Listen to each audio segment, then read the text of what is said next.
আমাদের অনন্য স্টোরি সকল প্রকার পার্ট গল্প দেখতে আমাদের চ্যানেলটি সাবস্ক্রাইব করে পাশে থাকা বেল আইকনটিতে ক্লিক করে অল নোটিফিকেশন অন করে দিন। বিয়ে কি ঠিক হয়ে গেছে? না, আমার মতামত নিয়ে ঠিক হবে। তা তোমার মতামত কি? মিনহাজের সোজাসাপটা স্পষ্ট প্রশ্ন আরোহী এবার কেঁদেই ফেলল। আর আটকে রাখা সম্ভব হলো না চোখের জল। মুক্তোর ন্যায় চোখের সমুদ্র থেকে ঝরে পড়তে লাগলো বৃত্ত জল। মিনহাজের আর শোনার প্রয়োজন পড়ল না আরোহীর উত্তর। সে নিভল খানি গলার স্বর থই থই সমুদ্রের গভীরতায় ঢেলে জিজ্ঞেস করলো, আমায় বিয়ে করবে আরোহী? আরোহী থমকালো, কান্না থেমে গেল চকিতেই। আরোহী আর ভাববার অবকাশ পেল না। হাতের উল্টো পিঠ দিয়ে চোখের জল মুছে হেসে জবাব দিল, হ্যাঁ, বিয়ে করব, 100 বার করব, 1000 বার করব। মিনহাজ মৃদু হেসে ওঠে। আরোহী বিয়ের কথা শুনে পাগল হয়ে গেছে। আরোহী বরাবরই মিনহাজ বলতে উন্মাদ। প্রেমের শুরুটা মিনহাজের দ্বারা হলেও প্রেমটা জমে উঠেছে আরোহীর কারণে। মিনহাজের মাঝে মধ্যে মনে হয় মিনহাজের জন্য আরোহী সঠিক। আরোহী ছাড়া মিনহাজকে আর কেউ ভালো বুঝতে পারে না। মিনহাজ হাসল, মৃদুস্বরে বলল, আমি আসবো। তোমার বাম পাঁজরের হাড় বানানোর জন্য আমাকে যে আসতেই হবে। অপেক্ষা করবে? সারা জীবন অপেক্ষা করব। মিনহাজ হাসে। চায়ের স্বাদ আজ একটু বেশি ভালো লাগছে। চারপাশ এত মধুর ন্যায় মনে হচ্ছে কেন? আরোহীকে নিজের করে পাবে বলে কি এত সুখ? আহুনা বসে আছে বারান্দার মেঝেতে, আকাশের দিকে অনিমেষ চেয়ে রইল। আজ আকাশের অত্যন্ত সুন্দর এক চাঁদ উঠেছে, বাঁকা চাঁদ, যেন চাঁদের দুহাত দুদিকে মেলে রেখেছে, কোমর দুলিয়ে নৃত্য করছে। চাঁদ যেন আজ খুব খুশি। এত খুশি কেন সে? সেও কি নিজের প্রিয় মানুষ পেয়েছে? আহুনাব গিটার নিয়ে বসলো, গিটারে টুংটাং সুর তুলল। আজ কণ্ঠে গান আসছে না, গলাটা কেমন যেন বসে গেছে। আহুনাবের আকাশ আজ বিষণ্ণ। আভার আকাশ কেমন? আভা কি আহুনাবের জন্য খুব ছোট নয়? আভা মাত্র কলেজে পড়ে, আবেশে ভেসে বেড়াচ্ছে। আহুনাবের প্রতি ভালো লাগা তার আজ আছে, কাল নাও থাকতে পারে। আহুনাব যদি আভার ক্ষণিকের মোহ হয়? জীবনের কোনো এক পর্যায়ে অলস বিকেলে বারান্দার কেদারায় বসে বিবশ মনে আভার যদি মনে হয় আহুনাব আভার জন্য শ্রেষ্ঠ পছন্দ ছিল না, কি করবে আহুনাব? আভাকে ছেড়ে দিতে পারবে না, কিন্তু আভার অপছন্দ হয়ে বেঁচেও থাকতে পারবে না। আভা কি আদেও বোঝে ভালোবাসা কি? তার যন্ত্রণা পুষে রাখা কতটা কষ্টের? আভা ভালোবাসতে জানে, অথচ যন্ত্রণা দুঃখ কষ্ট সহ্য করতে জানে না। ভালোবাসার অপর নাম কষ্ট। কষ্ট ছাড়া ভালোবাসা সম্ভব নয়। আভার মন কি কষ্ট সহ্য করতে সক্ষম? আহুনাব দ্বিধায় জড়ালো, কি সিদ্ধান্ত নিবে ঠাওর করতে পারল না। আভার আকাশে মন খারাপের মেঘ ন্যায় উড়ে বেড়ায়। আহুনাবের আকাশে বিভ্রান্তির দেওয়াল, সুতোর দুই প্রান্তে দুজন ভালোবাসার কাঙালের ভাবনার দাপট। সে কি তীব্র যন্ত্রণা, আকাশে মন পড়ে যাওয়ার বিদঘুটে গন্ধ। আহুনাব গিটারে সুর তোলার চেষ্টা করল, পারল না। আবার চেষ্টা করল, চোখ বুজে নিল। চোখের আয়নায় কে ভাসে?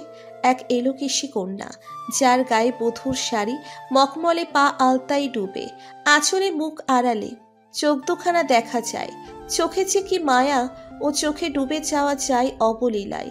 সাথে পার হওয়া যায় না, প্রেমের ঢেউয়ে গা ভেসে যায়। কে সে? কে এই কন্যা? আহুনাব চোখ বুজে বিড়বিড় করে, আভা, আমার আকাশের তারা, আমার আকাশ রানী। আহুনাবের ঠোঁট হাসে, চোখ হাসে, ঠোঁটের সর্বত্র ছড়িয়ে পড়ে ভালোবাসার হাস। কপালের কুঁচকে রাখা ভ্রু যুগল সোজা হয়। আহুনাব সুর তোলে, গলা ছেড়ে গায়, যে পাখি ঘর বোঝে না, যে পাখি ঘর বোঝে না, উড়ে বেড়ায় বন বাদারে, ভোলা মন মিছে কেন মনের খাঁচায় রাখিস তারে।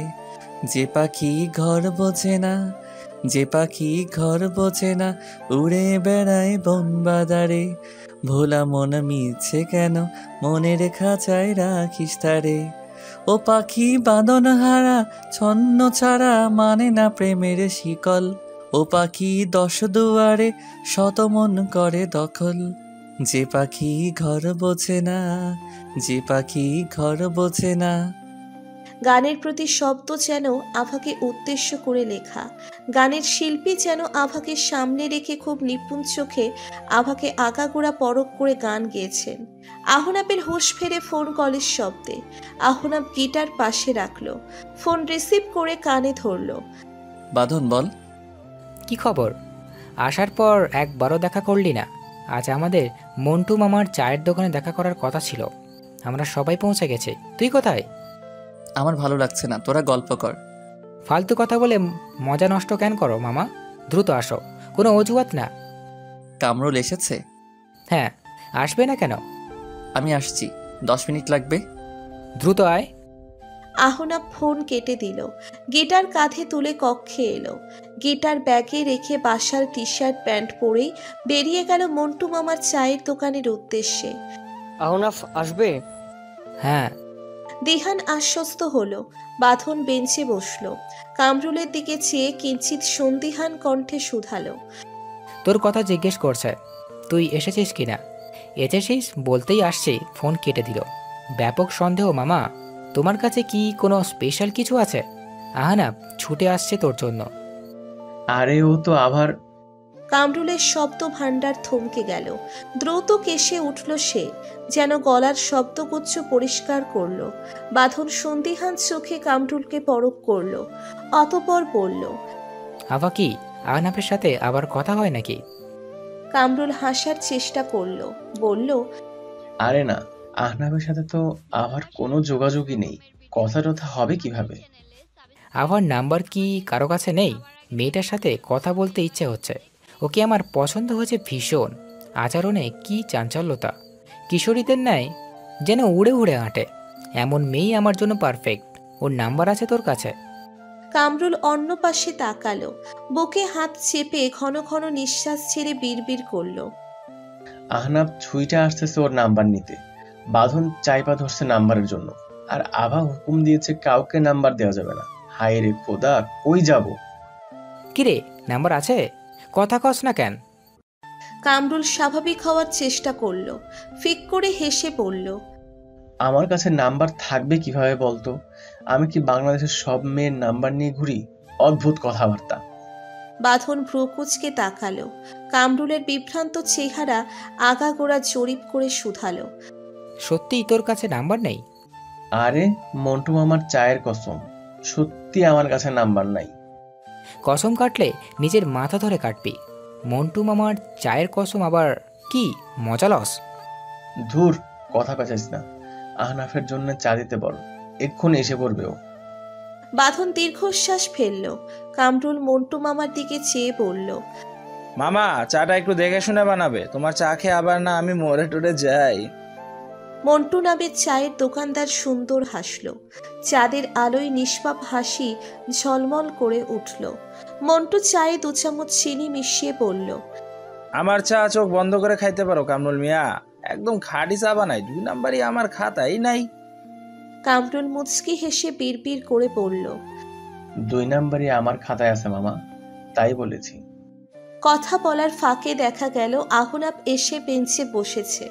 দিহান আহনাবকে আগাগোড়া লক্ষ্য করে বলল, মামার কি বিয়ে থেকে আসছে?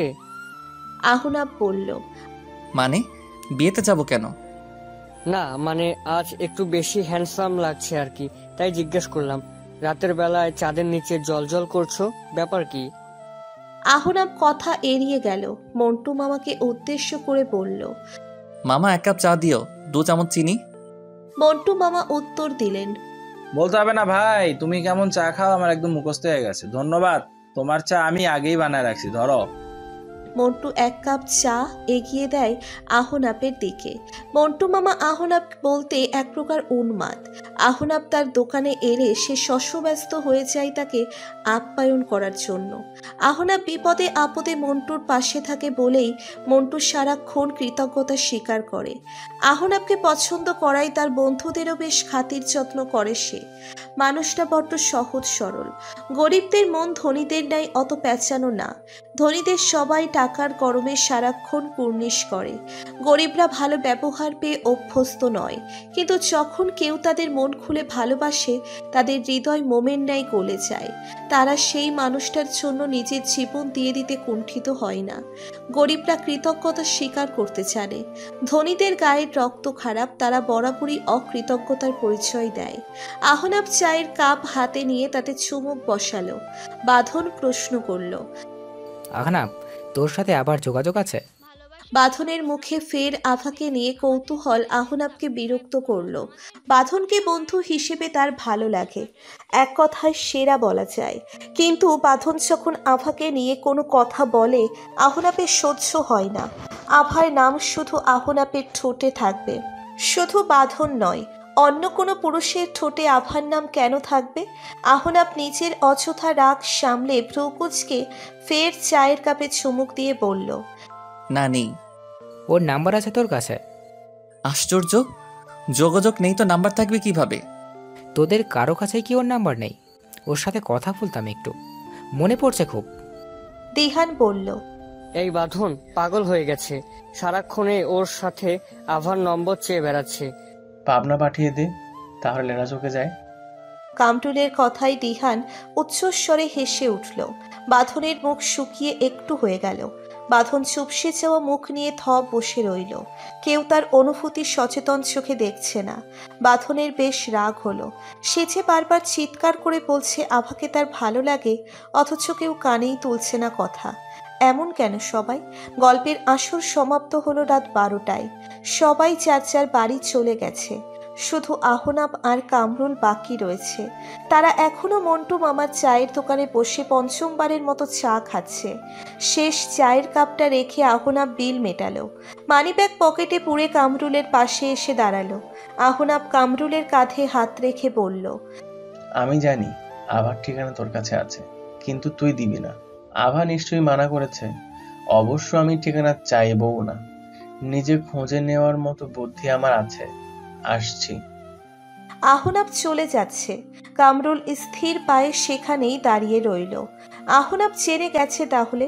কামরুলের খুব অপরাধ বোধ হচ্ছে।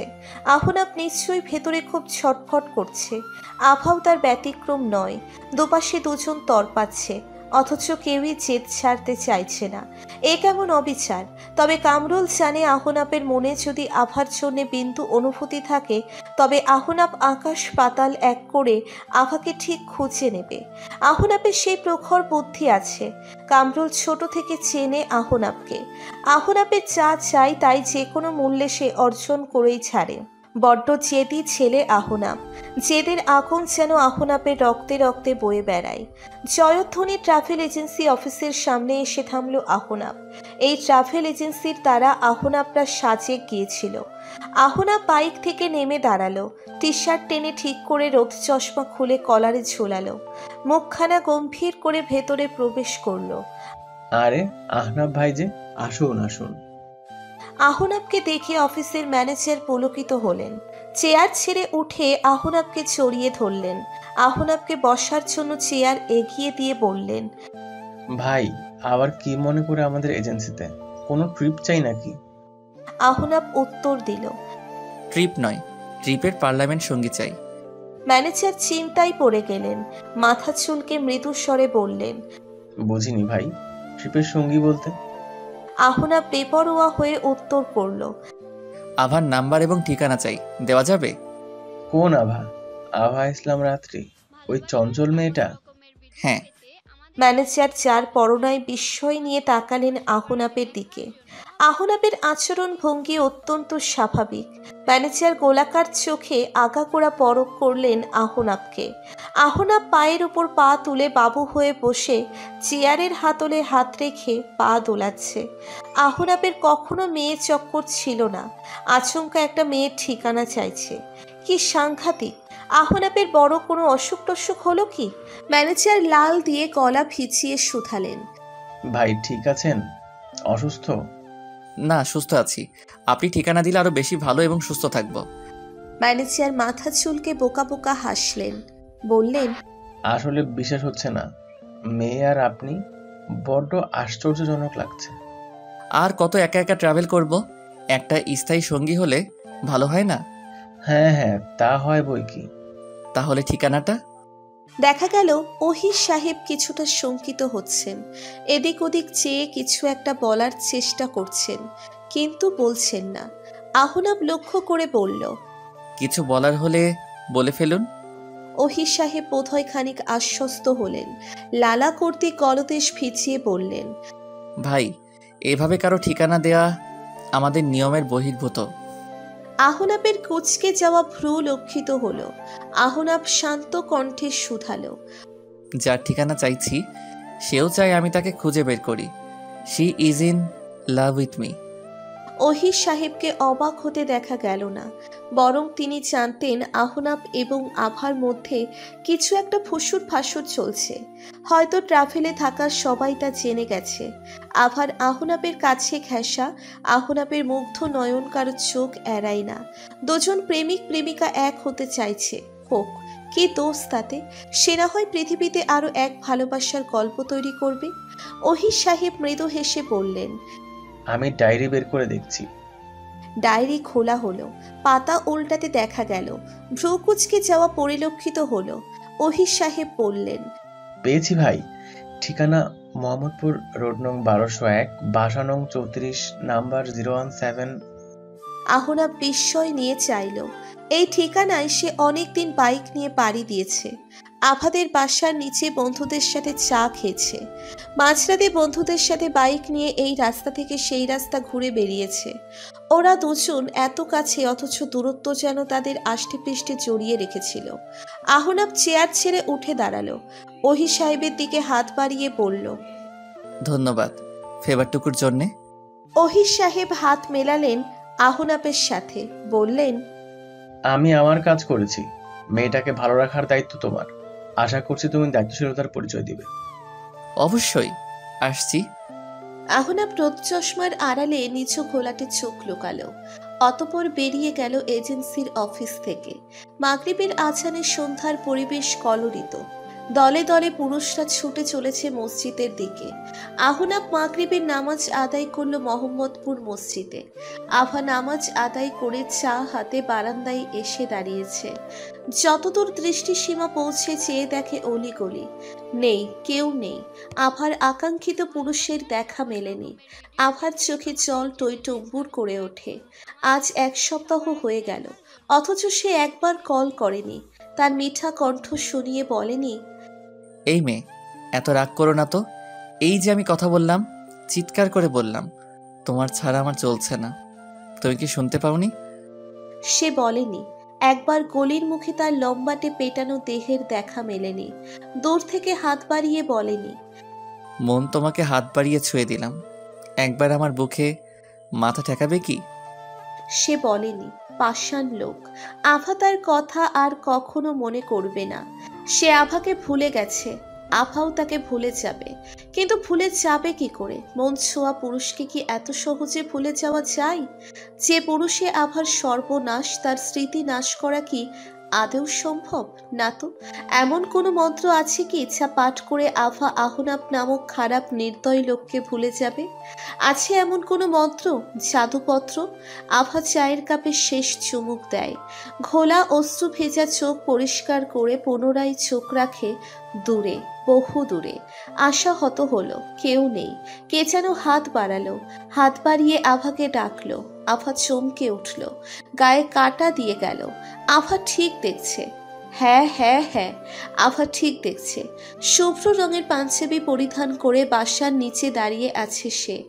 আভার নয়ন গড়িয়ে টুপ করে 1 ফোঁটা জল গড়িয়ে পড়ল। আহনাব বাসার নিচ থেকে চেয়ে থাকলো অনিমেষ। সপ্তাহ কেটে গেছে, তবুও মনে হচ্ছে কত বছর কেটেছে। টি শার্ট ও প্লাজো পরিধানকৃত আহনাবের কিশোরী আভাকে দেখতে বাচ্চা লাগছে।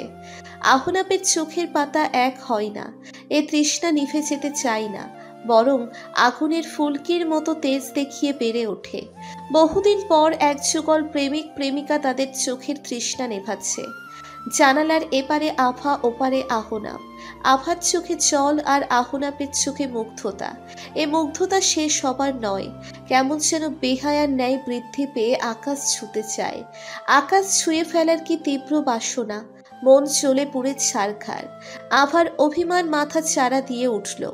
অভিমানে ক্রমশ ক্ষয় হতে লাগলো ভালোবাসার আনন্দ। এতদিন পর আহনাবের মনে পড়ল আভা বলেও এক পাগল প্রেমিকা তার অপেক্ষায় পথ চেয়ে বসে আছে। আভা চোখের কার্নিশের জলটুকু মুছে জানালার পর্দা আটকে দিল। আভার অভিমানী চেহারা ঢাকা পড়ল ফিনফিনে কাপড়ের আড়ালে। আহনাবের ভ্রু কুঁচকে এলো। হঠাৎ আভার মতিগতি পরিবর্তন হওয়ায় সে বেশ বিরক্ত। সে দেরি করে এসেছে, কিন্তু দেরি করার কারণ কি আভা নয়? অবশ্যই। আভা যদি আহনাবকে ঠিকানা দিত তাহলে নিশ্চয়ই আভাকে খুঁজে পেতে আহনাবের এত কসরত করতে হতো না। আহনাব ক্ষুদ্র নিঃশ্বাস ত্যাগ করে বিরক্তি আড়াল করল। নারীরা বড্ড রহস্যময়ী। উক্তিটি মাথায় রেখে ফোন হাতে নিল। আভার নাম্বার ডায়াল করে কল দিল তাকে। দুবার রিং বাজল, আভা কল ধরল না। আহনাবের বিরক্তি আকাশ ছুঁল। আহনাব মেসেজ করল, কল রিসিভ করবে, না হলে দোতলা বেয়ে উপরে উঠে আমার হবু শাশুড়িকে সালাম করে আসবো। সেটা কি চাও? আভা বার্তা পড়ে চোখ গোলাকৃতি করল। ইস, কেমন কথা! হবু শাশুড়ি বউয়ের খোঁজ নেই, আসছে শাশুড়িকে সালাম করতে। খারাপ লোক। আভা উত্তর দিল না মেসেজের, অথচ একটি বার্তা বারংবার পড়তে লাগলো। আহনাবের একটা বার্তা তার হৃদয়ের ঘণ্টা নাড়িয়ে দিচ্ছে। যতবার আহনাবের এই ক্ষুদ্র বার্তা পড়ছে আভার বুক ধুকপুক ধুকপুক করছে। মানুষটা আঁকা গোড়া কেমন প্রেমময়। তার কথা ভাবলে প্রেম পায়, তার স্মৃতি মাথা চাড়া দিলে প্রেম পায়, তার কণ্ঠ শুনলেই প্রেম পায়, তার সব কিছুতেই আভার কেমন যেন প্রেম প্রেম পায়। যতক্ষণ সে সামনে থাকে আভার ইচ্ছে হয় সারাক্ষণ তার দিকে অপলক চেয়ে থাকতে। তাকে আগাগোড়া জরিপ করতে ইচ্ছে করে। তার ঘন ভ্রু, ঘোলাটে দৃষ্টি, বলিষ্ঠ পেটানো দেহ সব আভাকে ভীষণ টানে। কিন্তু সে সামনে থাকলে লজ্জার কারণে আভা চেয়ে থাকতে পারে না, অথচ সে চেয়ে থাকে। পুরুষ মানুষ হলে ভীষণ সুবিধা। প্রিয় মানুষকে মন খুলে চেয়ে দেখা যায়, যখন তখন স্ব ইচ্ছেই ছুঁয়ে দেখা যায়। অথচ মেয়ে মানুষ পারে না, আভা পারে না, লজ্জায় ভেঙে পড়ে। আল্লাহ তোয়ালা মেয়েদের এত লজ্জা কেন দিয়েছেন? পুনরায় মুঠো বার্তার শব্দে আভা সম্বিত ফিরে পায়। মুঠো ফোনের দিকে চায়। আহনাবের মেসেজ, আমি তোমাদের বাসায়, দরজার সামনে। কলিং বেল বাজাতে হবে নাকি তুমি আসবে? আভা চমকে উঠল। সে দরজার সামনে দাঁড়িয়ে আছে। কলিং বেল বাজালে আভার মা তাকে দেখে নিশ্চয়ই বিশাল ছটকা খাবেন। মা আভাকে নানা প্রশ্ন করবেন। আহনাবের সামনে সেসব প্রশ্ন শুনলে আভার লজ্জায় আক্কেল গুরুম হবে। ইস, না না। আভা আর দেরি করল না, ফিরতি বার্তা পাঠালো, খবরদার, বিল্ডিং এর নিচে গিয়ে দাঁড়ান, আমি নিচে আসছি। আহনাবের ঠোঁটের কোণায় কুটিল হাসি। বোকা মেয়ে। কয়েক প্রহর কেটে যাওয়ার পর দেখা গেল আভা চাদরের আড়ালে মুখ লুকিয়ে নিচে নেমে আসছে। লম্বা চাদরের শরীর থেকে মুখ অব্দি ঢেকে, চোখ দুখানা দেখা যাচ্ছে। আভা আহনাবের পাশে এসে দাঁড়ালো। চারপাশ সূক্ষ্ম দৃষ্টিতে পরখ করে আহনাবের দিকে চাইল।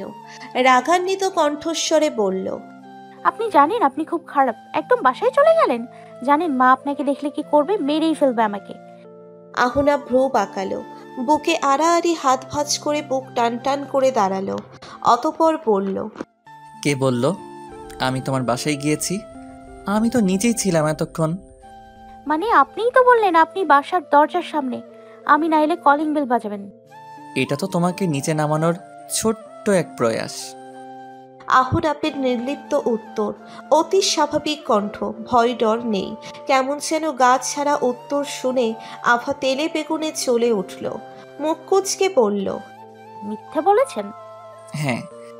আভা হাল ছেড়ে দিল। দীর্ঘশ্বাস ফেলে বলল, আপনি আসলে খুব খারাপ। আমি কি একবারও বলেছি আমি ভালো? আভা বাঁকা দৃষ্টি নিক্ষেপ করলো আহনাবের পানে। আহনাব মৃদু হাসল। আভার দিকে ঠোঁট ঝুঁকে এনে কানে কানে শুধালো, খারাপের এখন তো সবে শুরু মিস বউফ্রেন্ড। সামনে তোমার জন্য আরও ভয়ঙ্কর কিছু অপেক্ষা করছে। B ready. আহনাপের কানে কানে বলা বলি আভার সারা গায়ে কম্পন সৃষ্টি করলো। আভা অপর পাশের মানুষকে নিজের অনুভূতির জোয়ারে ভেসে বেড়ানো দেখাতে চাইল না, কিন্তু নিজের অনুভূতির দল ছুটে পালিয়েছে। আভার কথা অমান্য করে কেমন বেহায়ার ন্যায় আহনাপের প্রেম প্রেম বাণী শুনে কেমন জমে গেছে। আহনাপ আভার কানের কাছে থেকে চাদর সরালো, কানের লতিতে আলতো করে ঠোঁট বসাতেই আভার সারা অঙ্গ শিরশির করতে লাগলো। পায়ের আঙ্গুল বেঁকে যেতে চাইল। আভা পায়ের নখ দ্বারা স্যান্ডেল আঁকড়ে ধরল, মিনমিন করে বলল, এটা রাস্তা। রাস্তা কথাটা কানে প্রবেশ করলে আহনাপের ঘোর ভেঙে যায়। আহনাপ তড়িৎ গতিতে সোজা হয়ে দাঁড়ায়, ইতিউতি চেয়ে অপ্রস্তুত ভঙ্গিতে আঙ্গুল কর্তৃক ঘাড় ঘষে। আভা লজ্জায় ইতিউতি চায়। আহনাপ প্রশ্ন করে, হেঁটে হেঁটে কথা বলা যাক। আভা উত্তর দেয় না, কথা বলতে পারছে না সে। গলার কাছে সমস্ত অনুভূতি চট পাকাচ্ছে, কথা আটকে আটকে যাচ্ছে। আহনাপের প্রথম স্পর্শ সহ্য করা যাচ্ছে না, এখনো সব কিছু কেমন ঘোর ঘোর লাগছে। আভা গায়ের চাদর খামছে ধরে সামনে হাঁটতে লাগলো। আভাকে এগিয়ে যেতে দেখে আহনাপ আভার পাশাপাশি হাঁটতে লাগলো। পায়ে পা মিলিয়ে হাঁটছে আভা এবং আহনাপ। মনে পড়ে যাচ্ছে পুরনো সব স্মৃতি। সাজেকের রাতের আকাশের নিচে এভাবেই দুজন একসাথে হেঁটেছিল। তবে সেদিনের চিত্র একরকম আর আজকের চিত্র অন্য। আভা প্রশ্ন করল, আজ কি মনে করে আমার কথা মনে পড়লো? আভার প্রশ্ন স্পষ্ট ব্যঙ্গাত্মক ছিল, তবে তা আহনাবকে খুব একটা প্রভাবিত করতে পারল না। আহনাব জিন্সের পকেটে দুহাত রেখে হাঁটতে হাঁটতে নির্লিপ্ত ভঙ্গিতে শুধালো, আমি আমার প্রশ্নের উত্তর পেয়ে গেছি। আভা থমকে গেল, পায়ের পাতা আটকে গেল চকিতেই। আভাকে থামতে দেখে আহনাব পা থামালো, আভার দিকে চেয়ে বলল, জানতে চাইবে না উত্তরটা কি ছিল? আভা উত্তর দিল না, হেঁটে এগিয়ে গেল সামনে।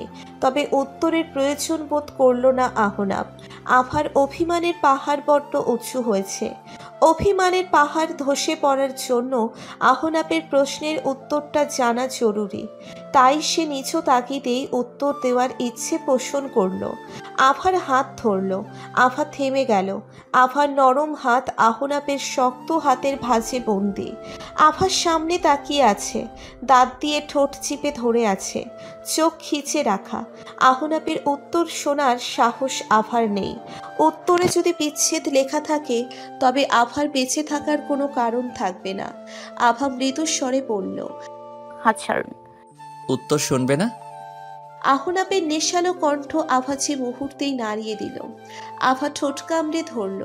সদ্য জন্মানো অনুভূতির যন্ত্রণা আভার আর সহ্য হচ্ছে না। বুকের ভেতর শক্ত লোহা যেন ঘা পেটাচ্ছে। উত্তেজনা রন্ধ্রে রন্ধ্রে বয়ে বেড়াচ্ছে। রক্তের তাপমাত্রা উষ্ণ থেকে উষ্ণতর হচ্ছে।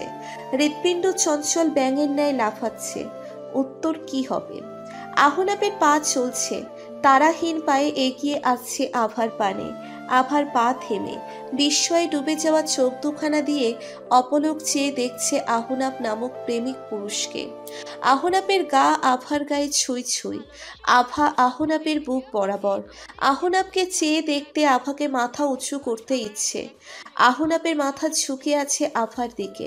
হঠাৎ আকাশ ডেকে উঠল। আকাশের বুক চিরে দেখা গেল সুদীর্ঘ ফাটল। বিদ্যুৎ চমকে উঠল। ঝুমঝুমিয়ে বৃষ্টির ফোঁটা আকাশ নিংড়ে মাটিতে ঝরতে লাগলো। দুজনের গা বৃষ্টিতে ভিজে ছুপছুপ। আহনাবের চুল থেকে বৃষ্টির পানি গড়িয়ে পড়ছে আভার লাচুক লাচুক চেহারার উপর। আহনাবের চোয়াল বেয়ে নেমে আসা প্রতিটা বৃষ্টির ফোঁটা আভার বুকে ভূমিকম্পের ন্যায় কাঁপন ধরাচ্ছে। আভার ঠোঁট কামড়ে ধরে রেখেছে, নয়ন ছুঁড়ে রয়েছে সে।